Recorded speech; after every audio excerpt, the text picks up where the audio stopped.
23 दिवस पोलिसांना गुंगारा, शरण येण्याची वेळ आणि स्थळ स्वतःच ठरवलं. वाल्मिक कराडाच्या शरणागतीनंतर पोलिसांच्या कार्यक्षमतेवर प्रश्नचिन्ह. गेल्या काही दिवसांपासून सर्वतोमुखी चर्चा असलेल्या वाल्मिक कराड यांनी मंगळवारी पुण्यातील सीआयडी कार्यालयात पोलिसांसमोर आत्मसमर्पण केलंय.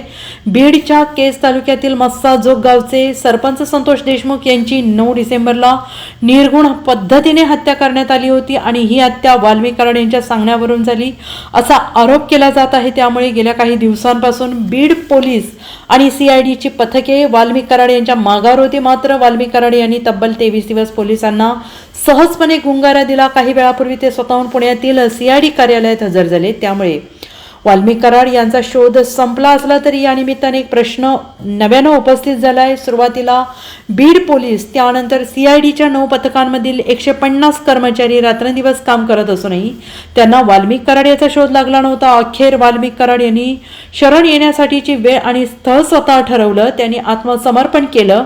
त्यामुळे पोलिसांच्या कार्यक्षमतेबद्दल गंभीर प्रश्नचिन्ह निर्माण झालं आहे. एखादा आरोपी 23 दिवस राज्यातील संपूर्ण यंत्रणेला सहजपणे गुंगारा देतोय आणि त्याला हवे तेव्हा पोलिसांच्या स्वाधीन होतोय. ही पोलीस दलाच्या दृष्टीने शरमेची आणि चिंतेची गोष्ट असल्याच्या प्रतिक्रिया व्यक्त होत आहेत. Bureau report SBN Marathi, Pune.